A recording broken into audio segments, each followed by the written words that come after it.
Have you ever held a secret so massive that it felt like carrying a ticking time bomb in your chest? Standing at my sister Charlotte's wedding reception, watching her toast to new beginnings with champagne that cost more than most people's car payments, I was sitting on a secret worth $17.3 million.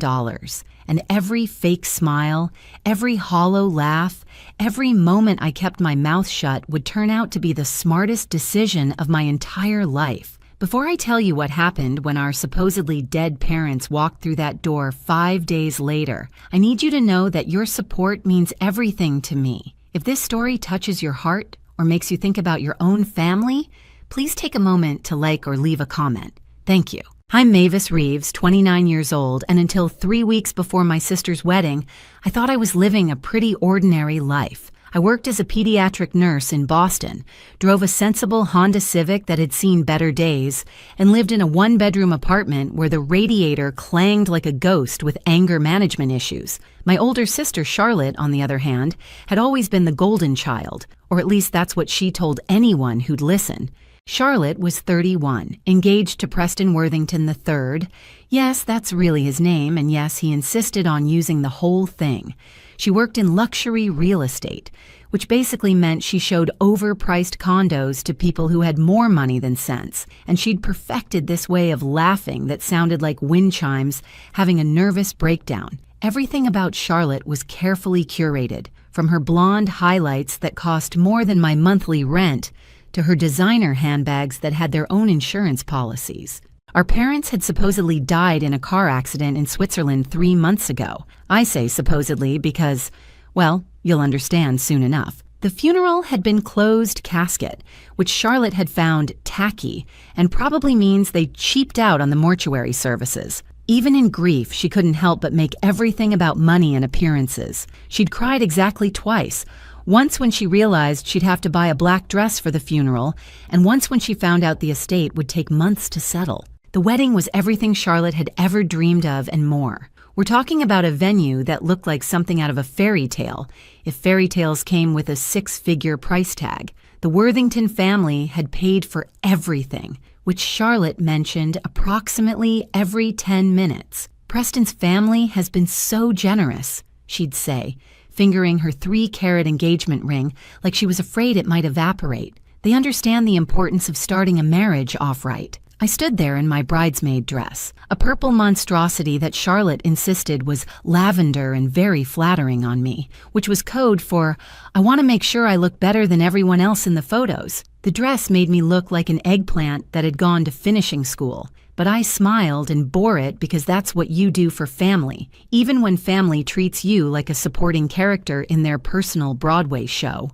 The reception was in full swing when Charlotte clinked her fork against her champagne glass for the 100th time that evening. She loved making speeches almost as much as she loved being the center of attention. I just want to say, she began, her voice carrying that fake emotional quiver she'd practiced in front of the mirror, how blessed I am to be joining such a distinguished family. After the tragedy with our parents, it's comforting to know that Preston and I will be building our future on a foundation of success and prosperity. I nearly choked on my rubber chicken dinner. Foundation of success and prosperity? Our parents had been middle-class teachers who drove a 15-year-old Subaru and considered a trip to Olive Garden a fancy night out. But Charlotte had already begun rewriting history, painting herself as some kind of orphaned heiress rather than the daughter of 2 people who'd saved aluminum foil and reused Ziploc bags. What Charlotte didn't know, what nobody knew, was that 3 weeks earlier,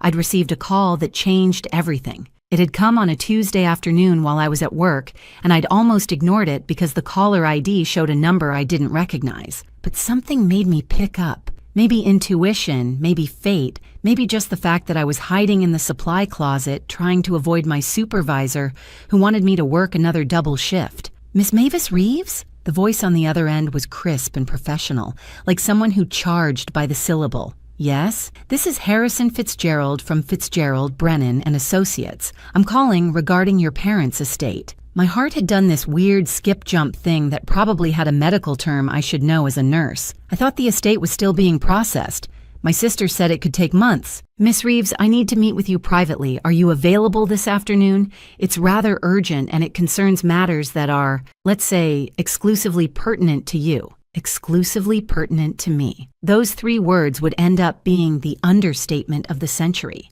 That afternoon, I'd sat in Harrison Fitzgerald's office, which looked exactly like you'd expect a lawyer's office to look if that lawyer specialized in secrets worth millions. Dark wood, everything. Leather-bound books that nobody had probably opened since the Clinton administration, and a desk that could double as a small aircraft carrier. Mr. Fitzgerald himself looked like a character from a British mystery novel, silver-haired, impeccably dressed, and with the kind of posture that suggested he'd never slouched a day in his life. Miss Reeves, he began, pulling out a folder thick enough to use as a doorstop. What I'm about to tell you may come as quite a shock. Your parents left very specific instructions regarding their estate, with particular emphasis on discretion. Discretion? I'd echoed, feeling like I was suddenly in one of those movies where the ordinary person discovers they're actually royalty, or a spy, or something equally ridiculous. Your parents' estate is worth significantly more than you might have been led to believe. He paused, and I swear he did it for dramatic effect. Lawyers must take a class in dramatic pauses. The total value is $17.3 million. I'd laughed, actually laughed out loud because what else do you do when someone tells you something that absurd? I'm sorry, but you must have the wrong family. My parents were teachers. They bought generic cereal and argued about whether to set the thermostat above 68 degrees in winter. Mr. Fitzgerald had smiled then, this small, knowing smile that made me feel like I was the last person to get the joke at a party. Your parents were indeed teachers, Miss Reeves. They were also extraordinarily savvy investors who began putting money away before you were born. They lived well below their means by choice, not necessity. He'd pulled out document after document, showing me investment accounts, property holdings, and patent royalties from some educational software my father had developed in the 80s that apparently every school district in America had been using for decades. My head was spinning like a carnival ride, except instead of nausea, I felt this weird combination of pride and confusion. But why didn't they tell us? Why live like that when they had all this? Your parents believed in the value of struggle, of earning your way. They wanted you and your sister to develop character, not entitlement. He'd adjusted his glasses, peering at me over them like he was evaluating whether I had that character he was talking about. Which brings me to the conditions of your inheritance. Of course there were conditions. There are always conditions when this much money is involved. It's like the universe's way of saying, hey, this seems too good to be true because it probably is. The estate is to be divided between you and your sister, but not equally. The division is based on certain criteria that your parents established. You are to receive the bulk of the estate, the $17.3 million I mentioned. Your sister Charlotte is to receive a different amount. How much does Charlotte get? I'd asked, already feeling guilty about the disparity even though I had nothing to do with it. That will be revealed at the appropriate time. However, there is one crucial condition. You must not reveal the existence of this inheritance to anyone, especially your sister, until after a specific date. What date? 1 week after your sister's wedding. I'd stared at him like he'd just told me I needed to keep quiet about knowing the world was going to end. Charlotte's wedding is in 3 weeks. You want me to go through her entire wedding knowing I have $17 million and not say anything? Your parents were very specific about this timing. They had their reasons, which will become clear. I must emphasize, Miss Reeves, that if you reveal this information prematurely, you forfeit everything. The entire estate would then go to charity. But that's insane. Why would they do that? Mr. Fitzgerald had gathered his papers then, that same knowing smile playing at his lips. Your parents were very intelligent people, Miss Reeves. They understood human nature perhaps better than most. Trust their judgment. Keep your silence. And after your sister's wedding, everything will make sense. I'd left his office feeling like I was carrying the weight of Fort Knox in my purse. $17.3 million. It didn't even sound real. I'd sat in my car for 20 minutes just staring at the steering wheel, trying to wrap my brain around it. My parents, who had darned socks and saved wrapping paper from Christmas to reuse the next year, had been secret millionaires. The next 3 weeks had been torture. Charlotte had called me daily with wedding updates, each call more extravagant than the last. "We're adding a chocolate fountain," she'd announced one day. "Preston's mother says it's très chic." Everything with Charlotte was très something lately, like she'd forgotten she was from Boston and not Paris. "That's great, Char," I'd said, while looking at my laptop screen showing my new bank balance notification from the estate lawyer, a preliminary transfer of just the checking account, which alone had more money than I'd make in 5 years of nursing. "You don't sound excited," Charlotte had accused. "This is my wedding, Mavis. The least you could do is pretend to care. If only she knew how much I cared.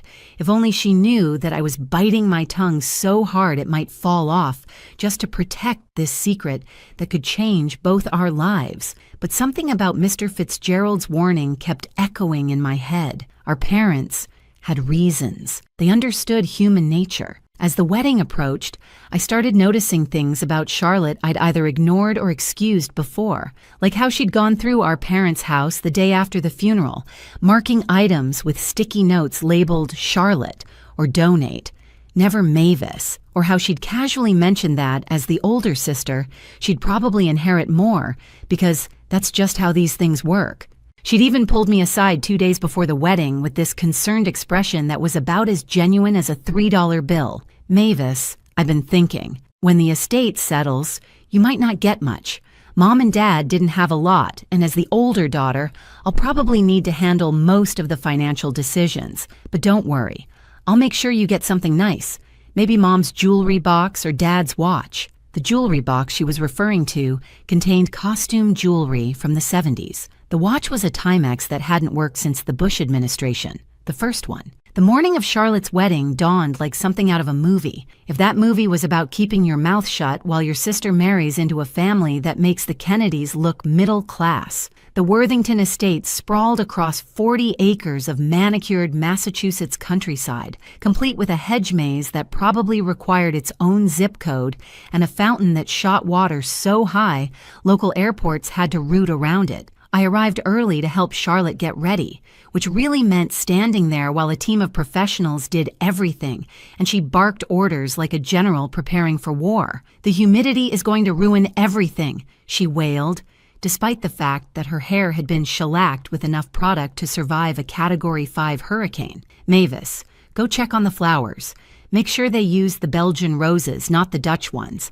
I can tell the difference." She couldn't tell the difference. Charlotte couldn't tell the difference between a rose and a dandelion if her life depended on it, but Preston's mother could, and that's all that mattered to her now. While I was supposedly checking on flowers, I overheard Preston and his groomsmen in the garden. They were passing around a flask of something that probably cost more than my monthly salary, and Preston was holding court like a king among peasants. "Charlotte's been so worried about the estate settlement," Preston was saying, and my ears perked up like a German shepherd hearing a bag of treats opening. "She thinks her parents had some hidden assets, keeps talking about how teachers' pensions must be worth something." One of his groomsmen laughed, this harsh, ugly sound. "Dude, you're marrying a public school teacher's daughter. What hidden assets? A collection of apple-shaped paperweights? Hey, every little bit helps," Preston had replied. "Besides, once we're married, what's hers is mine. And if there's anything there, we'll make sure we get it all. Her sister seems like a pushover. Charlotte says she'll probably just sign whatever we put in front of her." I'd stood there behind a ridiculous topiary shaped like a swan, holding Belgian roses that looked exactly like Dutch roses, feeling my blood pressure rise to levels that definitely weren't healthy. A pushover. I'd been working 12-hour shifts in a pediatric ward, dealing with sick kids and anxious parents, while Charlotte played dress-up in empty condos. But sure, I was the pushover. The ceremony itself was beautiful in that way that things are beautiful when you throw unlimited money at them. Charlotte floated down the aisle in a dress that cost more than some people's cars, her smile so bright you needed sunglasses. Preston waited at the altar looking like he'd won the lottery, which I guess in his mind he had. After all, he was marrying someone he thought he could control, who came with potentially inheritable assets and no backbone to speak of. During the vows, Charlotte actually had the audacity to include a line about building our wealth together on the foundation our families provided. I watched our great-aunt Mildred dab at her eyes with a handkerchief, probably thinking Charlotte was honoring our parents' memory. If only she knew Charlotte was already counting chickens that hadn't just not hatched yet, but were sitting in a golden nest she didn't even know existed. The reception was where things got really interesting. After the fifth toast, because apparently rich people can't celebrate anything without making speeches about it, Charlotte pulled me aside for what she called a sister moment. Her eyes were slightly glassy from champagne, and her carefully applied makeup was starting to show cracks, like her real personality trying to escape from underneath. "Mavis," she said, gripping my arm with her manicured nails, "I need to talk to you about something important." "Okay," I said, wondering if she was about to reveal she knew about the money. My heart did this weird flutter thing that I really should get checked out. Preston and I have been discussing our future, and we want to make sure everything is properly allocated. Properly allocated? I repeated, because what else do you say when your sister starts talking like a corporate merger? The estate, Mavis. Mom and Dad's estate. Preston's lawyer says that sometimes when there's no clear will, things can get messy. We want to avoid that. But there is a will, I said carefully. The lawyer said, "Lawyers say a lot of things," Charlotte interrupted, waving her hand dismissively, nearly knocking over a centerpiece that probably cost more than my couch. "The point is, Preston and I think it would be best if we handle everything. You're so busy with your little nursing job, and dealing with financial matters can be so complicated. We'll make sure you're taken care of course. Preston's already set aside some money to help you get a nicer apartment, something more appropriate for when you visit us." My little nursing job? Something more appropriate? I wanted to laugh. I wanted to tell her that I had $17 million waiting for me, that her new husband's pocket change meant nothing, that our parents had seen right through her act. But I couldn't. I wouldn't. Because our parents had been smarter than all of us, and I was beginning to understand why. "That's very generous of you, Charlotte," I said, and the words tasted like battery acid in my mouth. "Well, that's what family does," she said, already looking past me to her next social conquest. "We take care of each other, even when there's disparity in our situations." The rest of the reception was a blur of forced smiles and small talk with Preston's family, who seemed to view me as some sort of charitable project Charlotte had taken on. Preston's mother actually patted my hand at one point and said, "Don't worry, dear. Not everyone can marry well. I'm sure you'll find someone suitable, like I was a clearance rack item hoping to get picked up by someone who didn't mind a bargain. I smiled and nodded and counted the hours until I could leave, until I could get through the next week, until the truth would finally come out. During Charlotte's bouquet toss, she made sure to aim it directly at me, probably thinking she was doing me a favor, giving the poor single sister a moment in the spotlight. I let it sail right past me and watched it land in the chocolate fountain, splattering Belgian chocolate all over Preston's mother's Chanel suit. Charlotte laughed it off, but I saw the flash of embarrassment in her eyes. Her perfect wedding, with one brown stain on its record. If only she knew how many more stains were coming. 5 days after the wedding, I was sitting in Charlotte's new house, a monstrosity of marble and glass that Preston's parents had given them as a wedding gift. Apparently, in the Worthington family, a starter home meant 6 bedrooms and a wine cellar that could double as a bomb shelter. Charlotte had invited me over for what she called a family planning session, which I knew meant she wanted to talk about our parents' estate again.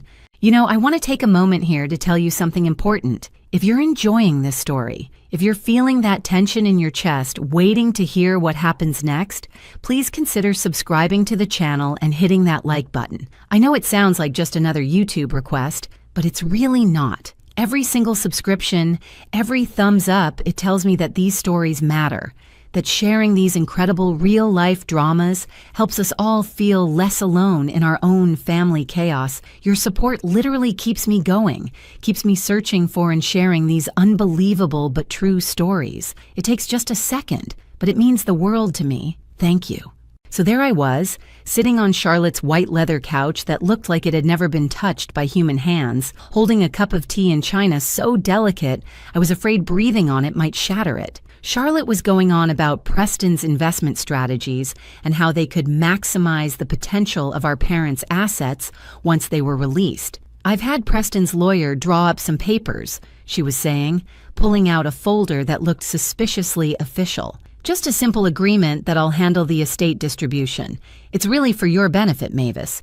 This way, you won't have to deal with all the complicated tax implications and—" The doorbell rang. Charlotte frowned. "We're not expecting anyone.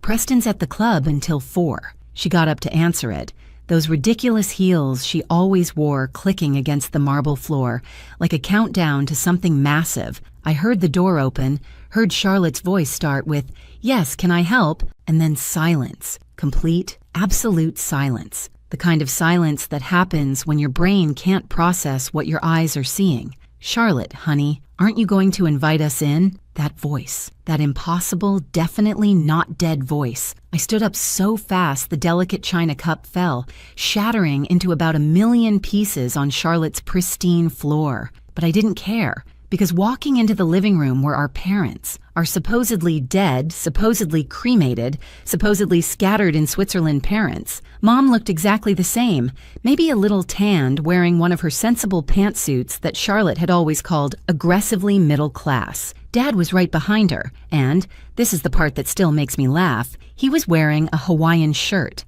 The man who'd worn the same 3 polos for 20 years was wearing a Hawaiian shirt with flamingos on it. Behind them stood Mr. Fitzgerald, the estate lawyer, looking like the cat who'd not just eaten the canary, but the whole pet shop. And next to him was a small woman with a briefcase who could only be the notary he'd brought along for what I was beginning to realize was going to be the show of the century. Charlotte's mouth was opening and closing like a fish that had just discovered it couldn't breathe air. But the funeral, we buried you." "No, sweetheart," Mom said, settling onto the couch like she'd just come back from the grocery store instead of the grave. "You buried 2 very nice empty caskets. Very expensive ones too, I might add. Mahogany. Preston's family would approve. I can't, what is happening?" Charlotte's voice had reached a pitch that probably had dogs 3 towns over howling in sympathy. Dad sat down next to Mom looking more relaxed than I'd ever seen him in life. Or, well, his previous life. His non-dead life. You know what I mean. "What's happening, Charlotte, is something we call a test, and you failed it spectacularly." "A test?" Charlotte had gone from shock to angry, her face turning the exact shade of red as the roses at her wedding. Belgian or Dutch, who could tell? "You faked your own deaths as a test. Sit down, Charlotte," Mom said, and it was her teacher voice, the one that could make 30 hyperactive 3rd graders freeze in their tracks. "You too, Mavis, though I suspect you've been handling this better than your sister." I sat, my legs feeling like jelly. Even though I'd known about the money, I hadn't known about this. My parents were alive. They'd been alive this whole time, probably watching everything, judging everything, planning everything. Mr. Fitzgerald cleared his throat. "Perhaps I should explain the legal particulars." "Perhaps you should explain why I shouldn't call the police," Charlotte shrieked. "This is fraud. This is completely legal." The notary spoke for the first time, her voice dry as toast. "Your parents filed all the appropriate paperwork. They've been listed as temporarily deceased for estate planning purposes, a completely legitimate financial strategy when properly executed." "Temporarily deceased?" I finally found my voice. "That's a thing?" "When you have $17.3 million, Dad said, looking directly at Charlotte, "a lot of things become possible." Charlotte went white, not pale, not blanched, but white like someone had deleted all the color from her face. 17 million? "Oh yes," Mom said, stirring sugar into her tea with the calmness of someone discussing the weather. "We've been quite successful with our investments. Teaching was our passion, but finance was our hobby. A very, very lucrative hobby." The silence in Charlotte's perfect living room was so thick you could have served it at her wedding instead of that overpriced foie gras. Charlotte stood frozen, her hand still on the doorframe like she was considering making a run for it. But where do you run when your dead parents show up to explain they've been testing you from beyond the grave? "Sit down, Charlotte," Dad repeated, and this time she moved, stumbling to a chair like her legs were controlled by a puppeteer who'd had too much coffee. Mr. Fitzgerald opened his briefcase with the kind of precision that suggested he'd been waiting for this moment for months, which, as it turned out, he had. 3 months ago, he began, your parents came to me with an unusual request. They wanted to determine how their daughters would handle their inheritance without the, shall we say, complications of their presence. Complications? Charlotte's voice was barely a whisper. You mean seeing how we'd act when we thought they were gone? I translated, the pieces falling into place like the world's most messed up jigsaw puzzle. Exactly, Mom said, and there was something in her eyes, disappointment mixed with vindication, like a teacher who'd caught a student cheating but had hoped to be proven wrong. We wanted to see who you really were when you thought no one was watching. The notary pulled out a laptop and started setting up what looked like a portable recording station. Everything needs to be documented, she explained, like this was just another Tuesday in her life. Maybe it was. Maybe fake dead parents revealing themselves was her specialty. We've been watching, Charlotte, Dad said, and his voice had lost all its warmth. Every move, every word, every decision you've made since you thought we were gone. Charlotte's face went through about 17 different expressions in 3 seconds. You've been spying on me? Not spying, Mom corrected. Observing. There's a difference. Spying implies we didn't have the right to watch how our daughter handled our supposed death and the promise of an inheritance. Mr. Fitzgerald pulled out a tablet and swiped through to what looked like a video file. Would you like to see some of what we documented? No, Charlotte said quickly. Too quickly. I think we should, Mom said, nodding to Mr. Fitzgerald. The video started playing, and there was Charlotte in our parents' house the day after the funeral, talking on the phone to Preston. Her voice came through the speakers crystal clear. I'm going through their things now. It's mostly junk, but there might be some bonds or something hidden. Old people always hide money. I'll check the mattresses next. The Charlotte on the couch made a sound like a stepped-on cat. The video switched to another scene. Charlotte at a lawyer's office, not Mr. Fitzgerald's, saying, I need to know how to contest a will if my sister gets anything significant. She's not mentally stable, you know. All that work at the hospital, it's affected her. I'd be a much better executor of any estate. I never said that, Charlotte protested. But even as the words left her mouth, we could all see her remembering that yes, she had said exactly that. Another clip, Charlotte and Preston at dinner 2 weeks ago. Preston was saying, once we get the money from your parents, we can flip it into real estate. Your sister won't know what to do with her share anyway. We'll offer to manage it for her. Take a hefty management fee. Charlotte's response in the video, she'll hand it over. Mavis has always been too trusting. I bet I can get her to sign it all over within a month of receiving it. I felt something inside me break a little. Not my heart. That had been preparing for disappointment since Mr. Fitzgerald had warned me to stay quiet. But maybe my faith in family, in the idea that blood meant something more than opportunity. There's more, Mr. Fitzgerald said, his finger hovering over the screen. Stop, Charlotte said, and for the first time since I'd known her, she looked small. Just stop. We have 47 hours of footage, Dad said matter-of-factly, including your wedding, where you told no less than 12 people that you were about to come into money from your poor dead parents' estate. Mom pulled out a tissue, but not to cry. She was cleaning her glasses, the way she always did when she was about to deliver a particularly harsh truth. You want to know the really sad part, Charlotte? We weren't even testing you originally. We were just going to surprise you both with the inheritance at the wedding, a gift. But then we heard how you talked about us at the funeral, how you were already counting money you thought we didn't have, and we decided to wait, to watch, to see if grief would bring out your humanity or your greed. It brought out the greed, the notary said helpfully, like anyone needed that clarified. Charlotte's hands were shaking now. But Mavis knew? She knew about the money? I found out 3 weeks ago, I admitted.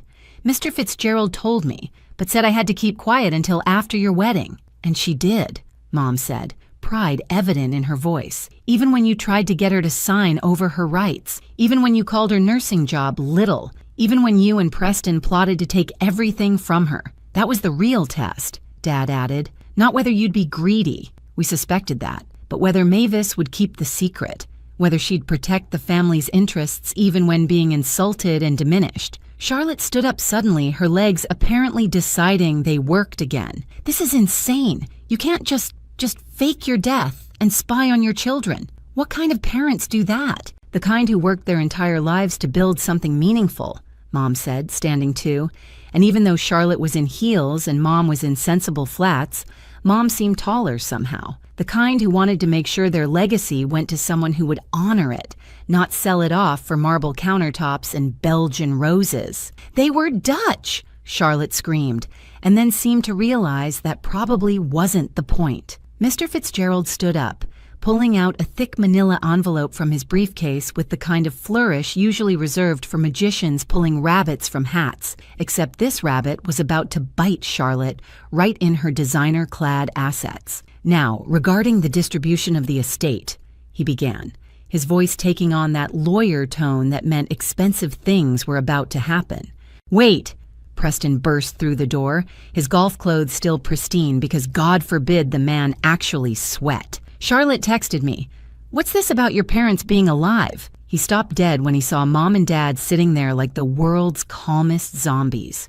What the— Sit down, Preston, Dad said, and there was something in his voice that made Preston Worthington III, actually shut up and sit. As I was saying, Mr. Fitzgerald continued, the estate distribution was originally set to be split between the two daughters based on certain conditions. These conditions have now been met. He pulled out a document and began reading. To Charlotte Marie Reeves Worthington, we leave the sum of $0. What? Charlotte and Preston screamed in unison, their voices harmonizing in outrage like the world's worst duet. However, Mr. Fitzgerald continued, unmoved by their outburst, you did receive your inheritance already. What are you talking about? Charlotte's voice had gone shrill enough to make the crystal chandelier vibrate. I haven't received anything. Mom smiled, and it was the kind of smile that made you understand where I got my ability to keep secrets. Your wedding, dear. That was your inheritance. The wedding was paid for by Preston's family, Charlotte protested. No, the notary said, pulling up another document on her laptop. The wedding was paid for by an anonymous benefactor who transferred funds to the Worthington account 2 months ago. Your parents paid for your wedding, all $387,000 of it. Preston stood up so fast his chair tipped over. You told me your grandmother's trust paid for it. I thought she did. Charlotte turned to him, then to our parents. You paid for my wedding, but why? Because, Dad said, we wanted to give you something beautiful. One perfect day. That was your inheritance, Charlotte. Every Belgian rose, every crystal glass, every bite of overpriced salmon. That was us saying goodbye to the daughter we thought we raised, and hello to the stranger you became. But that's not fair. Charlotte was crying now, real tears this time, not the practiced ones from her wedding speech. Mavis gets $17 million and I get a wedding. A wedding where you told everyone you were about to inherit money, Mom reminded her. Where you and your husband plotted to steal from your sister. Where you showed everyone exactly who you really are. Preston was doing rapid calculations on his phone, his face getting redder with each number he typed. 387,000. That's it? You're worth $17 million and you gave us less than 400,000? You gave us? I couldn't help but interject. Already counting Charlotte's inheritance as yours, Preston? He ignored me, turning to Charlotte. You said your parents had hidden assets. You said we'd be set. I thought they did. I thought. Charlotte stopped, realizing what she was admitting. You thought wrong, Mom said simply. And now everyone knows it. Mr. Fitzgerald pulled out another document. There's one more thing. Charlotte, at your wedding, you signed several documents you thought were prenuptial amendments. Charlotte went pale again. She'd been doing a lot of that lately. The papers Preston's lawyer had me sign? Actually, those papers were from us, Dad said. You signed away any right to contest this will, any right to future claims on the estate, and agreed that the wedding payment would serve as your complete inheritance. You tricked me into signing? No more than you tried to trick Mavis into signing over her rights, Mom countered. The difference is our trick was legal. Preston was now standing behind Charlotte, but not in a supportive way, more in a calculating how much this marriage is now worth way. So she gets nothing? My wife gets nothing? "Your wife got a $387,000 wedding," the notary said dryly. "That's not nothing. That's more than most people see in a lifetime." "But it's already spent," Preston shouted. "Yes," Mom said. "That does seem to be Charlotte's specialty. Spending money that isn't hers." I watched Charlotte crumble in real time. Not dramatically, not with flair, but quietly, like a sandcastle being eroded by waves. Everything she'd built her new life on, the promise of money, the security of wealth, the position in Preston's family, was washing away. "And Mavis?" she finally asked, her voice small. "Mavis gets everything else?" "Mavis gets what Mavis earned," Dad said. "She kept the secret. She endured your insults. She showed us that at least one of our daughters understood that money isn't about what you can take, but about what you choose to give. She knew." Charlotte suddenly found her anger again. "She knew this whole time, and she didn't tell me.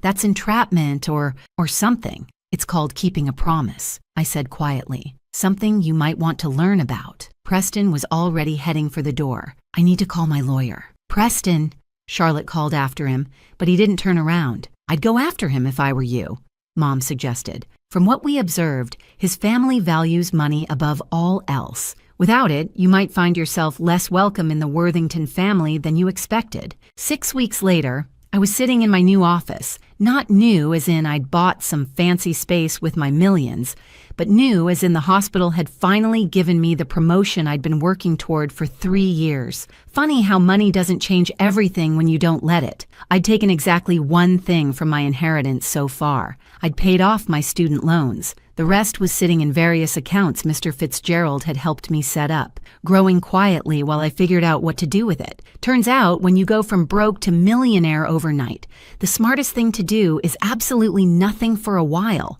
Charlotte and Preston's marriage had lasted exactly 18 days after our parents' resurrection. That's not an exaggeration. I know because Charlotte had called me crying on day 19, begging me to help her pay for a lawyer. Preston had filed for annulment, claiming fraud. His argument? Charlotte had misrepresented her financial situation. The irony was thick enough to spread on toast. "Please, Mavis," she'd sobbed into the phone. "I know I was horrible. I know I said terrible things, but I'm your sister. That has to count for something." And you know what? It did count for something, which is why I'd paid for her lawyer. A good one, too, who made sure she got to keep the wedding gifts. About $50,000 worth of crystal and kitchen appliances she'd never use because Charlotte couldn't cook anything that didn't come with microwave instructions. Mom and Dad had retreated to Florida, of all places. They'd bought a modest condo near the beach, where Dad wore his Hawaiian shirts unironically now, and Mom had taken up paddleboarding. They called once a week, and we talked about everything except money. "We're proud of you," Mom had said during our last call. "For keeping the secret, yes, but more for what you're doing now." What I was doing now was working with the hospital to set up a fund for families who couldn't afford their children's medical care. It wasn't a huge gesture, maybe $1 million to start, but it felt right. Like something my parents, the real parents who'd raised me, not the millionaire investors they'd secretly been, would have approved of. Charlotte had moved back to Boston proper, into a studio apartment that was roughly the size of her former walk-in closet. She'd gotten a job at a different real estate firm, one that dealt with regular homes for regular people. The last time I'd seen her, she'd been showing a young couple a 2-bedroom ranch that needed work but had good bones. "It's not much," she'd told them, and then caught herself. "I mean, it's not a mansion, but it's a start. Everyone needs to start somewhere." Growth. It was microscopic, but it was there. Preston had already remarried, some pharmaceutical heiress whose father owned half of Connecticut. Charlotte had found out through Instagram, where Preston's new wife was tagged in photos from their engagement party at the same country club where Charlotte had once swanned around like she owned the place. "Does it hurt?"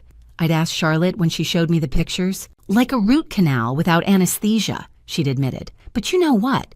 She's wearing my grandmother's ring, the one Preston said was a family heirloom.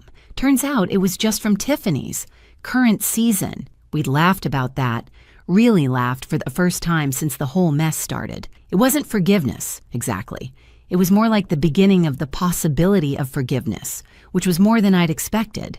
The funny thing about inheriting $17 million is that it doesn't actually solve your problems. It just gives you different ones, like figuring out which charities are legitimate, or dealing with suddenly friendly distant relatives who remember your birthday for the first time in 30 years, or trying to date when you're wondering if someone likes you or your bank account. The money's a test, Dad had told me during one of our calls, just like pretending to be dead was a test. The question is, will you pass it? How do I know if I'm passing? You'll know you're failing if you start sounding like Charlotte did at her wedding. Fair point. I'd started seeing a therapist, which felt like the most millionaire thing ever, except I was going to deal with the fact that my parents had faked their deaths. Not because I was bored and rich. Dr. Martinez had a field day with that first session. So your parents pretended to die to test you and your sister? Yes. And you inherited $17 million for keeping a secret? Yes. And your sister's marriage imploded in less than 3 weeks? 18 days, actually. She'd looked at me over her glasses. Have you considered writing a book? I hadn't, but Charlotte had. She'd called me 2 weeks ago, excited about something for the first time since the wedding that wasn't. I'm writing our story, she'd announced.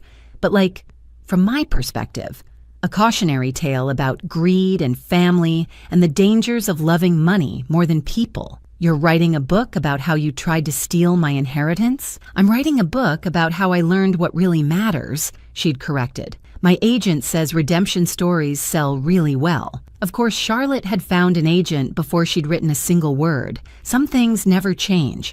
It's been 6 months now since my parents revealed their elaborate, death-defying test, and I'm sitting in the same pediatric ward where I've worked for the past 5 years, just finishing up my shift. You might wonder why I'm still here, wiping runny noses and calming anxious parents, when I could be lying on a beach somewhere, drinking something with an umbrella in it. The truth is, this is where I feel most like myself. Not Mavis, the secret millionaire, just Mavis, the nurse who knows which vending machine has the best coffee and which janitor will sneak you extra pudding cups for the kids. Charlotte came by yesterday. She's been doing that more lately, showing up with coffee and what she calls research questions for her book, but what I recognize as attempts to rebuild something between us. She looked different, not poor different, but authentic different. Gone were the extensions and the fake nails and the designer everything. She wore jeans and a Boston College sweatshirt that had actual coffee stains on it. I got my first commission check, she told me, proud in a way I'd never heard before. Sold a condo to a teacher. Gave her a discount that probably broke some corporate rule, but she reminded me of Mom. Our parents had visited last month, taking us both to dinner at the kind of restaurant Charlotte used to love, the kind where they don't put prices on the women's menus, and the bathrooms have attendants. Except this time, Charlotte had looked uncomfortable the whole time, fidgeting with her cloth napkin like it might bite her. This used to be my dream, she'd said, looking around at the crystal and gold everything. Now it just seems wasteful. Growth, Mom had said simply, raising her water glass in a toast. To growth. Dad had cleared his throat then, that way he did when he was about to say something important. Girls, we need to tell you something else about the money. Charlotte and I had exchanged glances. After everything, what else could there be? The $17 million isn't all of it, he'd said, casual as anything. I'd nearly choked on my overpriced salmon. What? There's more. Quite a bit more, actually. But that's in a trust, controlled by both of you together. It can only be accessed if you both agree on how to use it, and only for charitable purposes. Charlotte had stared at them. How much more? Another $20 million, Mom had said, like she was telling us about a sale at Target. And you want us to, what, figure out how to give it away together? Charlotte had asked. We want you to remember that you're sisters, Dad had said. The money was never the real inheritance. The real inheritance was supposed to be each other. We almost broke that with our test, and we're trying to fix it. Charlotte and I had looked at each other across that ridiculous table with its gold-leafed edges and its pretentious everything, and for the first time in months, we'd really seen each other. Not the woman who'd tried to steal from me, not the sister who'd kept secrets, but just us. Flawed, complicated, working on it us. We meet every Tuesday now, Charlotte and I, at a coffee shop halfway between her real estate office and my hospital. We go through charity applications, research causes, argue about where the money would do the most good. She's surprisingly passionate about education funding. I lean toward medical causes.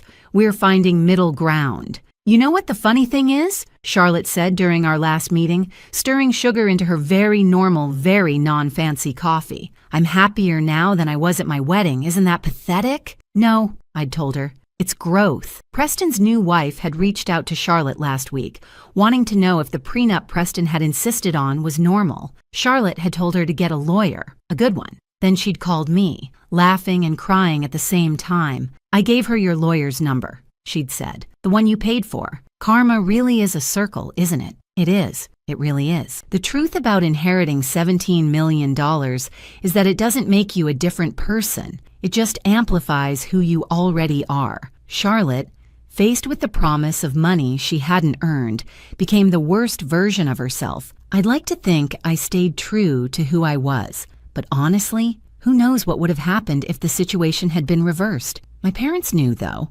Somehow, they knew. That's why they structured the test the way they did, why they watched and waited and let us reveal ourselves. It wasn't cruel, though it felt that way at first. It was necessary. Money is like fire, Dad had told me once, years ago when I was complaining about not having enough for something I wanted. It can warm your home or burn it down. The difference isn't in the fire, it's in how you handle it. I'd thought it was just one of his teacher metaphors at the time. Turns out it was a warning and a promise and a test I didn't know I was already taking. Last week, a patient's mother recognized me from a news article about our family that Charlotte had reluctantly agreed to, part of her book publicity. The woman had looked at me with this expression I couldn't quite read. 17 million, she'd said. And you're still here, emptying bedpans? Someone has to, I'd said. But why you? I'd thought about it for a moment. Because if I left, I'd just be someone with money. Here, I'm someone who helps. The money doesn't change that. It just means I can help more. She'd nodded, understanding something that had taken me months to figure out myself. Charlotte's book comes out next month.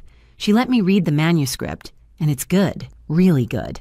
Raw and honest in ways I didn't expect. The dedication made me cry. To Mavis, who kept the secret that saved us both, and to our parents, who loved us enough to let us fail. But the last line of the book is what really got me. Charlotte wrote, I spent my whole life thinking inheritance meant money. Turns out the real inheritance was learning who I really am when I thought no one was watching, and who I could become when I realized everyone was. The funny thing about secrets is that they're heavy when you're keeping them, but even heavier after they're revealed. You have to figure out what to do with all that truth, how to rebuild in the crater where the secret used to be. We're still figuring that out, Charlotte and I, our parents, even Preston's new wife who calls Charlotte for advice now. We're all trying to build something better in the space where the lies used to live. But here's the thing I've learned about $17 million.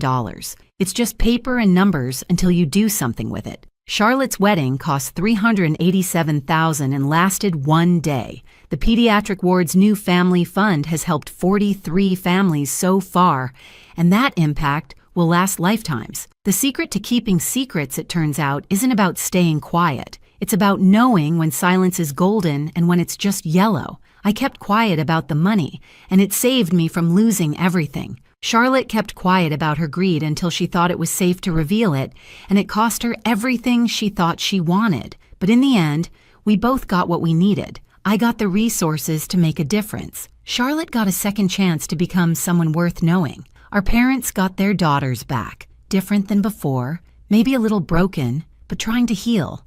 And that $387,000 wedding, it turns out it was worth every penny. Not for what it celebrated, but for what it revealed. Charlotte thought she was marrying into money. Instead, she married into truth. The divorce was just the receipt. So if you ever find yourself sitting on a massive secret, wondering if you should keep your mouth shut, remember this. Secrets have expiration dates. The trick is knowing whether yours will age like wine or milk.